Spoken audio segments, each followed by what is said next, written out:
आफूभित्रको आक्रोशलाई कतै गाडिसकेकी थिए। असन्तोषको गहिरो खाल्डो पुरिसकेकी थिए। एउटा मृतकको बाटो उसले समातेकी थिए। अर्कै दिनदेखि नै बाउले पढ्ने बमोजिम ट्युसनमा नियमित जान लागेकी थिए। सिमरिन एक दिन 2 दिन झोक्रै अनि आफ्नै पुरानै दिनहरूमा गाँसी। जटारो लिएर उसको विगत उसैलाई ढुकेर अब कतै लुकेको थिएन। केही अदृश्य र रहल पहल अपर्याप्त अथवा व्यञ्जना त्यो कतै रहेको भए र त्यसले कुनै पनि बेला हिर्काउला भन्ने भय भएको भए उसले बिस्तारै अभियानको कवच पहिरिन थालेकी थिए। आफैसितको विश्वासमा अलिकति भ्वाङ परेकाले यो आवश्यक देखेकी थिए, कमसेकम यतिखेरको अवस्थामा।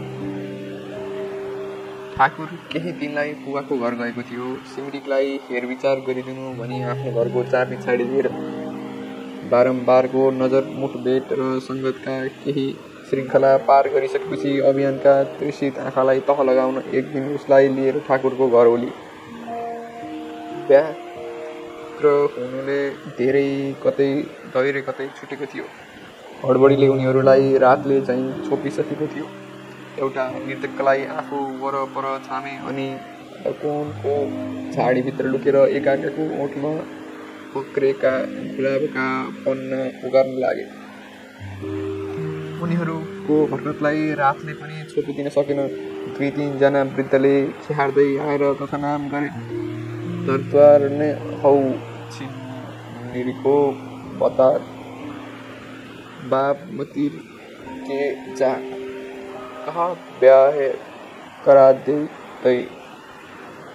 हतपत उठेर सम्हालिँदै केही बेरसम्म कुदेर लामो सास लिँदै एकार्कालाई हेरेर हाँसे। के यो हँसाइ एकान्त पिथोलिनुको रमाइलो थियो? हो, यस्तै बखत सिमरिकले ठाकुरको घरको उपलब्धतालाई सदुपयोग गर्न योजना बनाएर अभियानलाई लिएर गई। बोइसले पिलपिलिएका आँखाले सिमरिकलाई पिज्याउने यातना गर्दै अभियानले भने, तपाईँको रूप र सौन्दर्यको दर्शनले मात्र म भित्रभित्रै काँप्छु। किन मिस, के छ तपाईँमा त्यस्तो जो अरू कसैमा छैन? अरू? सिमरिकले सोधे। अरूसितको अनुभवका आधारमा भन्नुभयो कि? नाइ, उसले भन्यो। पहिलोपटकको अनुभव के अद्भुत छैन र? दोस्रो तेस्रो अनुभव पनि अद्भुत हो। शुभकामना। ठाकुरको घरमा उपलब्ध एकान्तले उनीहरूको शारीरिक सामिप्य बढाइदियो। अभियानले जति सिमरिकलाई छुँदै गयो उति उसको तृष्णा बढिरह्यो। जति उसलाई पाउँदै गयो उति अपर्याप्त महसुस गरिरह्यो। प्रत्येक कोटकिला चढ्दै उसमा अतृप्ति भरिँदै गइरह्यो। ऊ अतोलित भएको थियो। क्लाइमेक्स पछि पनि। यात्रा भन्नु त नहिँडिन्जेल मात्र रहेछ। हिँड्न थालेपछि झन् लाग्दो रहेछ। अभियानको अनुभव आफैभित्र चिच्याइरहेको थियो। उसले सिमरिकलाई भन्यो, अतृप्ति भन्नु आखिर प्रत्येकको चुचुरो नपुगिन्जेलसम्म बाटो होइन र? प्राप्तिको चुचुरो केवल नपाउँदाको विचलन अभाव। तर यो के त पाइसकेपछि पनि वही अतृप्त रहिरहन सक्छ? क्लाइमेक्सको औचित्य के उसो भयो? कि यो प्राप्तिको अर्थ्याई भ्रम मात्र हो? तपाईँलाई कति पाएँ भने पुरै पाएको हुनेछु। तपाईँलाई मेरो तृष्णामा कसरी हटाउँ, कसरी तय गरौँ, जोखौँ, नापौँ, अड्कलौँ तपाईँसितको सामिप्यको मात्रा, कसरी भरौँ आफैभित्र तपाईँलाई, कसरी पत्तो पाऊँ मभित्र अहर्निश फुटिरहेको तपाईँको स्पर्श लासको परिमाण। यो सिमरिक हो नै यस्तै अभियानजी, उसले मुस्कुराउँदै भने, जो यो संसारमा कसैका लागि पनि पूर्ण रूपमा उपलब्ध छैन। कसैका लागि आफ्नै मूर्खताले अपर्याप्त छ। कसैका लागि ऊ स्वयं अपर्याप्त जसलाई पाएँ भन्नु भ्रम हो। हावालाई मुठीमा अटाउनु खोज्नु जस्तो। जुन अवस्थामा जे र जति पाइरहनु भएको छ चित्त बुझाउनुहोस्, सन्तोष गर्नुहोस्, धेरै लोभ नगर्नुहोस्। सन्तोष, उसले भन्यो। यो सामिप्यको सन्तोष गर्न सकिन्छ? पुग्छ यतिले? सकिन्छ तपाईँको नजिक भएर पनि तपाईँको लोभ नगर्न। तपाईँको समुद्र जत्रो विशाल उपलब्धता खोजिरहँदा तपाईँ एउटा डबरा जतिको उपस्थिति लिएर आउनुहुन्छ। हुन्छ सन्तोष? के चाहनुहुन्छ? तपाईँकै इर्दगिर्द घुमिरहनुहुन्छ त्यतिखेर पनि यतिले हुन्छ तपाईँको अभिष्ट कुरा। कसैले कसैलाई सम्पूर्णतामा प्राप्त गर्न सक्दैन। कसैलाई पाएँ भन्नु उसको एउटा अंश मात्रै हो। जति कोसिस मान्छेले गरोस् उसले पाएको हरेक चिजले कतै न कतै आफूलाई छाडेर आएको हुन्छ। मान्छेसँग उसको एउटा अंश मात्र यात्रा गरिरहेको हुन्छ। आफैलाई सम्पूर्ण रूपमा कसैले कसैलाई कहीँ लैजान सक्दैन। बिस तपाईँको छेउ मेरो सिङ्गो ब्रह्माण्ड। मलाई त सिङ्गो तपाईँ चाहिन्छ। तपाईँबाट केही नगुमिकन, तपाईँमाथि योभन्दा अरू केही नथपिकन जति उपलब्ध हुनुहुन्छ त्यति भनेको। तर कतै पनि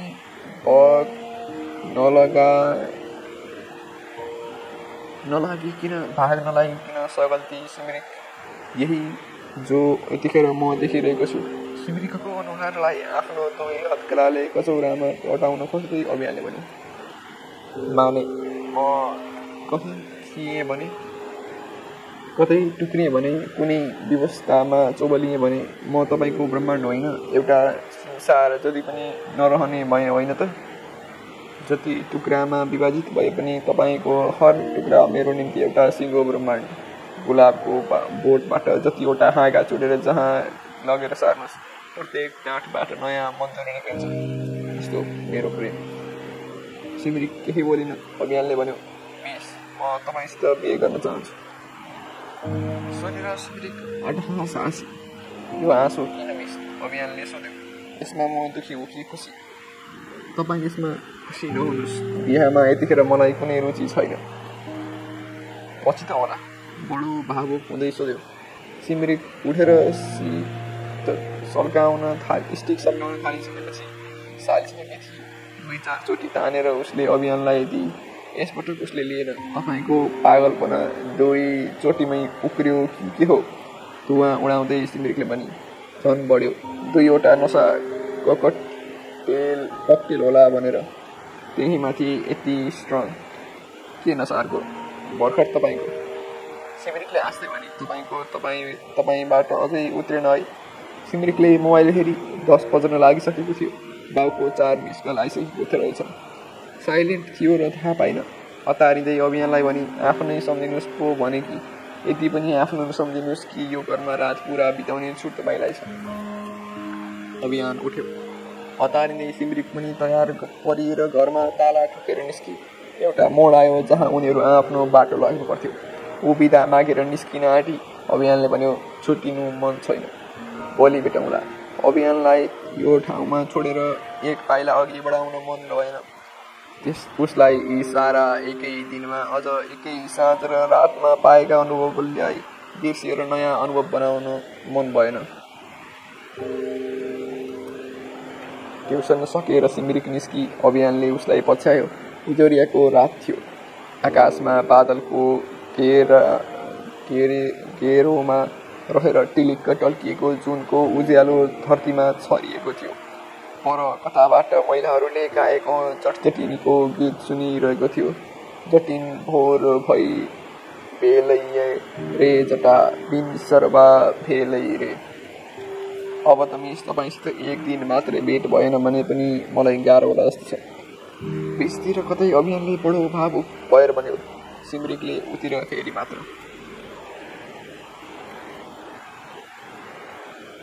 ठाकुरको घर पुगिसकेपछि सिमरिकले उसै गरी ढोकामा चिटकिली लगाएर अभियानको अघिल्तिर परि। अभियान अब लजाउन, धड्कन वा हिचकिचाउन छाडिसकेको थियो। ऊ फेरि समर्पित भयो हुँदै गयो। सिमरिकको ओठ र आँखामा आँसीका मसिरा दर्शा देखिए। ती दर्शा जो अभियानको स्थिरतालाई बाँध्न काफी थिए। सिमरिकको ओठ र आँखामा देखा पर्ने यिनै दर्शाहरूले बाँधिन पाउँदा ऊ आफूलाई उन्मुक्त अनुभव गर्थ्यो। बाँधिएको, जेलिएको, खुम्चिएको, कसिएको, खादिएको त ऊ अप्राप्तिले थियो, जो सिमरिकको सामिप्यमा पाएको चरम आनन्दले फुक्का भएको छ। दुवै बिस्तारै एउटा उकालो चढेर छिटो छिटो ओर्लिए। सिमरिकको मुखबाट निस्कियो धुवाको गन्धसहितको तातो सासको स्पर्शले अभियान पक्लिएको थियो। ऊ सिमरीको सासमा तैरिएको थियो। उसको आवाजमा लट्ठिएको थियो।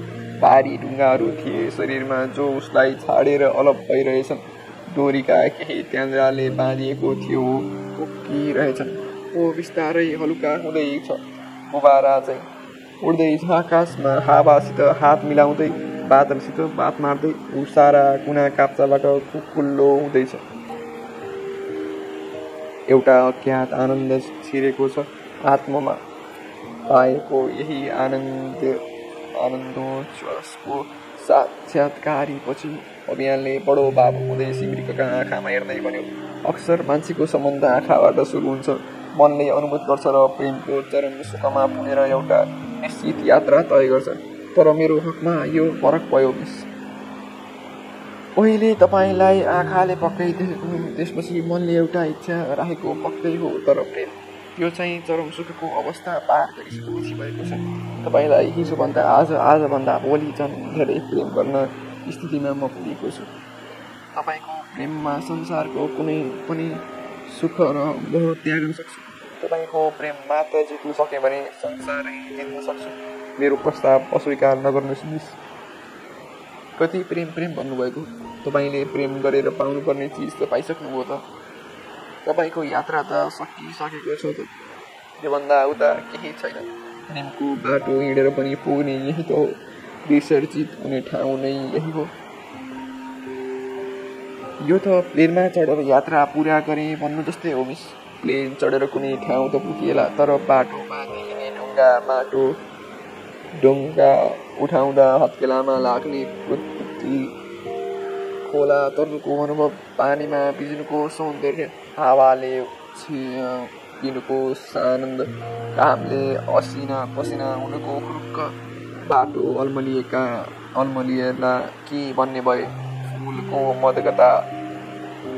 मादकता, बिसौनीको अडेस, उकालोमा फुलेको सास अरू ओह्रालोमा थरथर काँपेका खुट्टा, प्यास सबै कहाँ। प्रेम भनेको यो बाटो हो। यात्रा भन्नु गन्तव्यमा पुग्नेले मात्र सुन्दर नहुने होला, न कि समग्र हिँडिरहनुको अनुभवले। प्रेमको आवश्यकता किन चाहनुहुन्छ? प्रेमको सौन्दर्य बुझ्नेले यो प्रश्न गर्दैन मिस। के तपाईँले अझै बुझ्नुभएको छैन?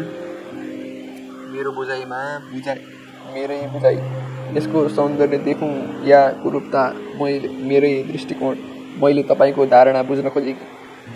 आवश्यकता हो प्रेम, बस। आवश्यकता के को? समग्र वाचनको। नबुझेको सङ्केत आँखैले दिई अभियानले भन्यो, पर्खिने कोही होस्, दिन कटाउनलाई मायालुको अङ्गालो होस्, बास बस्नलाई मिठो सम्झना होस्, बाँच्नलाई सपना होस्, खुलामा कुम जोडेर हिँड्नु पाइयोस्, एकान्तमा ओठ जोडेर कुम्चिनु पाइयोस्, रुमाली सुनिए पनि जुन तारा झारिदिने कुरा होस्, जुट्टाइ भए पनि ज्यान दिने कुरा होस्, मायालुलाई आफ्नो जीवनको स्थायी हिस्सा बनाउने काममा गर्दै आँखाबाट टुक्रिएर झरेको परेलाको टुक्रा टुक्री हत्केलामा समेट्दै उसु लागेको कुनै पर्वतको टिस्टोमा बसेर हो गर्दै बेस्तरी उडाउन पाइयोस्, मायालुको ओठले नछोएको केही खान नपरोस्। आखिर जुठो नखाएको माया चोखो कसरी हुन्छ र? चुडिन्छ भने चुडाउनु बगैँचाबाट केही थान फुलहरू, तर कहिल्यै नरित्योस् मायालुको केस। बालुवामा एउटा घर बनाऊ, भत्किए पनि भित्तामा आफ्ना नाउँका पहिलो अक्षरहरू थापेर आफ्नो प्रेमको अस्तित्व रोपौँ, कसैले मेटिदिए पनि। जीवनका सारा कडेन गाईगुईहरू कपडा चाहिँ उतारौँ र चराको प्वाखहरू चाहिँ बतासको ढाडमा बोइ चढेर बाँच्नुको उत्कर्षमा पुगौँ, पछारिए पनि। बोइ त चढिहाल्नुभयो नि यतिका समय, अब के पछारिने इच्छा हो? सिमरीले ठट्टाको शैलीमा भनी। उत्कर्षमा पुगेकै कहाँ छु र मिस, अभियानले भन्यो।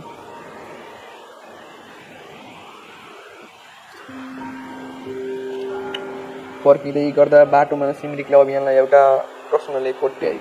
अभियानजी, एउटा कुरा सोधौँ? टाउको थोरै हल्लाएर अभियानले अनुमतिको सङ्केत दियो। सिमरीले सोधी, तपाईँ अरूलाई तसरी सिरिसले पढाउनु भएको हो कि अरे म त्यही सिरिसकी बहिनी भन्ने तपाईँलाई पक्कै थाहा होला। अभियानले मुसुक्क हाँस्दै भन्यो। त्यसैले त म तपाईँलाई पनि मिस भन्छु। दिदीलाई के हो भन्ने पनि थाहा पाउनुभएकै होला। यी कुरा किन सोधिरहनु भएको छ मिस? तपाईँका नजरमा दिदी कस्तै हुनुहुन्थ्यो? यति बेला उहाँ मेरो मिस नभएको भए र म जवान भएको भए उहाँसित मेरो प्रेम हुन सक्थ्यो। सिमरिक मुसुक्क हाँसी। अभियानले निरन्तरता दियो। बिहानीले पनि बहिनीले पनि खुब मन पराउँथ्यो। दिदी मर्नु आजसम्म पनि एउटा हामी सबैका लागि रहस्यमय सीमित छ। सिमरिकले अलिक गम्भीर हुँदै भन्यो। यसरी कोठाभित्र बसेर पढाउनु बाहेक दिदीलाई अरू कुनै अवस्था वा केही अरूसँग कहिले देख्नुभयो? धेरै वर्ष भयो मिस। अभियानले भन्यो। खै के सम्झिन्छु होला म, कोसिस गर्नुहोस्। कोही बेरसम्म दुवै चुपचाप हिँड्दै अभियान टक्क अडियो। सिमरिक पनि रोकी। पख्नुहोस्, अभियानले चिउँडो सुमसुम्याउँदै भन्यो। मैले एउटा कुरा सम्झेँ। के? त्यो एक दिन कसैसित झगडा परे जस्तो लागेको थियो। झगडा? सिमरिकको आँखामा आश्चर्यको भाव उठिएको थियो। दिदीको झगडा? आफैलाई भने दिदी कसैसित झगडा पनि गर्नुहुन्थ्यो? दिदीको स्वभाव थियो र त्यस्तो? प्यारिला आँखाले अभियानलाई हेरी। हो, अभियानले भन्यो। चुरोट कारखानामा मेरा केही साथी थिए। म बरोबर जान्थेँ। मधेस आन्दोलनपछि त्यहाँका मेरा धेरै साथीहरू विस्थापित भए। सिमरिक ध्यान दिएर सुन्न लागे। अभियानले बडो गम्भीरतापूर्वक आफ्नो स्मृति कोट्यायो। मिस एकजना महिलासित हुनुहुन्थ्यो। ती महिला मिसको पछि लागिरहेकी थिए। भोलिपल्ट एक्जाम थियो हाम्रो स्कुलमा। हामी क्रिकेट ब्याट बल बोकेर खेल्न निक्लिँदै थियौँ। मलाई मिसको अगाडि पर्न डर लाग्यो। जाँचका बेला क्रिकेट खेल्न निस्किएको भए घरमा भनिदिनु होला भन्ने लागेर म उहाँबाट छेकिएँ। ती महिला हात जोडिरहेकी थिइन्।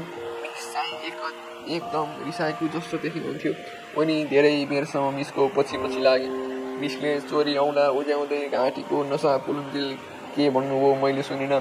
तर मिसबाट छुट्टिएर तिनी कारखानाको बाटरतिर रुँदै जाँदै गरेको देखेको थिएँ। कस्तो थिइन् ती महिला? अभियान अरू केही भन्नु खोज्दै थियो। सिमरिकले चुट्ला चाहिँ गरेर सोधिहाल्यो। एकदम अग्ली थिइन्। एकछिन फेरि सोच्यो अनि भन्यो। तिनको घाँटी एकदमै लामो थियो, अलिक अस्वाभाविक नै लाग्ने गरी। घाँटीमा 2-3वटा ठुला कोठी पनि थिए। निधारदेखि कञ्चटासम्म खत थियो। योभन्दा अरू त केही सम्झिनु छैन मिस।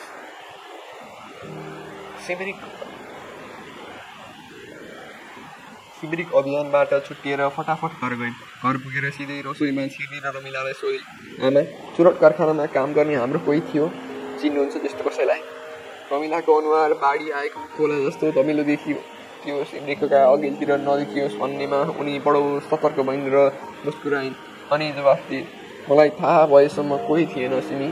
किन, के हो र? सम्झिनु त राम्रोसित।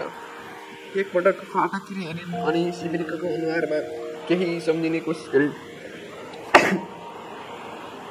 र आफूलाई पटक्कै थाहा नभएको बताइन्। के थियो भन्न? सिमरिकलाई भने। केही होइन, सिमरिकले भने। यस्तै सोधेको। रमिलाले केही प्रश्न गरिनन्। पछि कुनै दिन पनि छोरीलाई सोधिनन्। सिमरिक आफ्नो कोठातिर लागि। एकछिनसम्म रमिलाको ध्यान सिमरिकतिरै गइरह्यो। प्रेसर कुकरमा दालको सिटी लागेपछि मात्र चस्किट। कुकरको मिर्को बाहिर दालको पहेँलो निस्किएको थियो। रमिला सोचेको कुन दुनियाँमा छिरेकी थिइन्। चुलो सानो पर्नु समेत मेलो पाइन।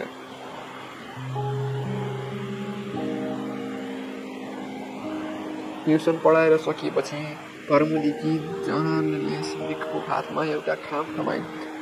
हर महिना यसै गरी तलब आउँथ्यो उसको। खाम हात परेको साम उसको रङ्गीन हुन्थ्यो। ऊ बाटोमा हिँड्दै खाम खोलेर हेर्थी र भित्र भएका हजारका नोटको चाहनी देखेर दङ्ग पर्थ्यो। त्यस दिन आफूलाई खुब माया गर्थे।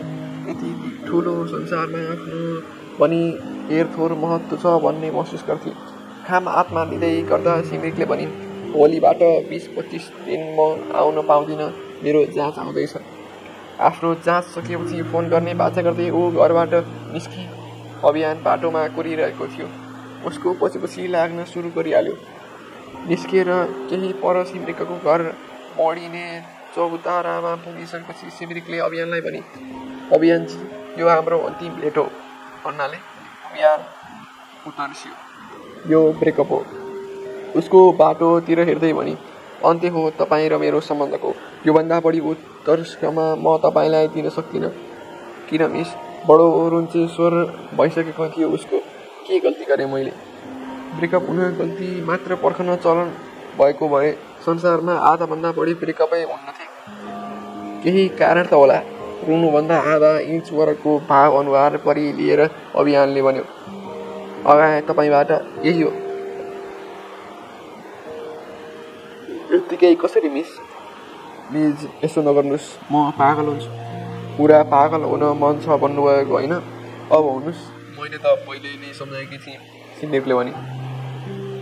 तपाईँ बाहिर जस्तो भित्र हुनुहुँदो रहेनछ। आँगन र कोठा पनि कहीँ एउटै हुन्छ। टुप्पो र फेद जस्तै हुन्न। बिहान जस्तो हुन्छ, साँझ त्यस्तै हुन्छ।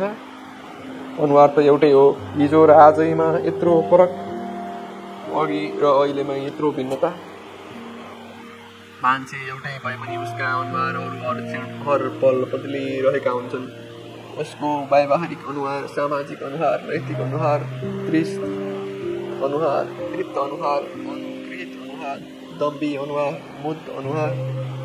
उसको अनुहारको बाटो हुँदै विभिन्न किसिमका भावना, विचार, दृष्टिकोण, मतान्तर बगेर गइरहन्छन्। खोलाको एउटा छेउमा बसेर हेर्नुहोस्, 5 सेकेन्ड अघि बगेको पानी 5 सेकेन्ड पछि त्यहाँ हुँदैन। अनुहार त्यसै गरी बदलिरहन्छ मान्छेको। छ केही भन्नुहरू? अनि मलाई यो गरेको के त? बिरही अनुहार लाएर अभियानले भन्यो। तपाईँलाई परेक गरेकी नि अभियानजी, सिमरिकले कठोर हुँदै भनी। आँट परियो, उठ्यो। अब योभन्दा अरू केही कारण छैन। मलाई माफ नगरे हुन्छ, नगर्नुहोस् पनि केही फरक पर्दैन। अभियान रुन थाल्यो। आफू सिमरिकका लागि जे पनि गर्न सक्ने बतायो। सिमरिकको हात समात्यो। अन्जानमा केही गल्ती भएको भए माफी माग्यो। तर सिमरिक पखलिन झन इस्पाजै कठोरिँदै गई। खामबाट 1000का 3वटा नोट र ब्यागबाट 2वटा स्टिक झिकी ती उसको गोजीमा हालिँदै भने, के केही दिन दुःख हुन्छ यो पैसाले रक्सी खानु। स्टिक अहिलेलाई 2वटा मात्रै छ। थप चाहियो भने यो नम्बरमा सम्पर्क गर्नु। हातले ब्यागबाट एउटा कागजको टुक्रा जहाँ बिसनलालको नम्बर राखेकी थिए त्यो झिकेर दिए। सिमरिक लुरु आफ्नो बाटो लागि अभियान हुँदै कराउँदै केही अगाडिसम्म बढ्यो। सिमरिकले कठोर हुँदै त्यहाँभन्दा 1 कदम पनि अगाडि नबढ्नु भनेर थर्काई। ऊ जहाँ थियो त्यही अडियो। दिशा अल्मलिएको यात्रु चाहिँ सिमरिक रेल चाहिँ छुटेर अगाडि बढिसकेकी थिए। ऊ भने एक चाहिँ जहाँको त्यही तिर्सिएको थियो। सिमरिक सन्तोषको सास फेर्दै हिँडिरहेकी थिए। वरपर कुनै घरबाट रात रानी फुल मगमगाइरहेको थियो। लामो सास तानेर सुन्थे। सिमरिकलाई थाहा थियो अभियान प्रशान्त होइन, जसलाई दुःख दिएर ऊ खुसी भइरहेको छ। सब थाहा हुँदै पनि ऊ सन्तुष्ट थिए। निधार अलिकति उज्यालो भएको थियो। आँखामा एउटा नूतन ओझ अवतरित थियो। सिमरिकलाई कतिखेर घर पुग्नु र ओछ्यानमा पुटुक्क पल्टिनु चाहिँ भएको थियो। हिँड्दा हिँड्दै पछिल्तिर कसैले ब्याग पस्रिएको चाहिँ सरेक सुरुक आवाज चाहिँ चट्ट फर्किहाली। खाली एउटा कुतुलले कोट्याएको थियो, नत्र त्रासको कुनै गुन्जाइस थिएन। मोती मर्नुभन्दा अघि बाटोमा भेटेको केही खैर कुकुर थियो, जसलाई उनले बिस्कुट किनेर खुवाएकी थिए। त्यसलाई देख्ने साथ भुइँमै टुक्रुक्क बसी। त्यसको अङ्गभरि औँलाले कन्याइदिए। टाउको र गर्दनमा मुसारी, चिउँडोमा औँलाहरू लगेर मुलायम बनाइदिए। कुकुरले जिब्रो निकालेर सिमरिकको हात चाट्न थाल्यो। पुच्छर हल्लायो। एउटा निर्धक हुनुको भाव उसका पहिला आँखामा देखि।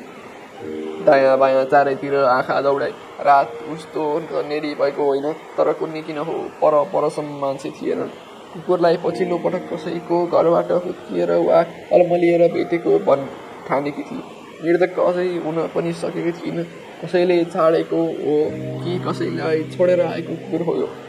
डगरमा यसै उसै भेटिने कुकुरहरूमा चाहिँ फोहोरपना र दुर्गन्ध यसमा थिएन। धेरै केही सोचिनु कुकुरलाई जुर्को उचालेर बोकेर घर पुर्याउने डगरतिर सोची ऊ हलुका भएकी थिए। अभियानको कवच उतारेर फ्याँकेपछि उसले महसुस गरी भित्रका सबै ब्वाङ डालिएका छ। आफैसित आफू अब पूर्ण विश्वस्त हुन सक्छ। अब आफैमा ऊ सम्पूर्ण छ।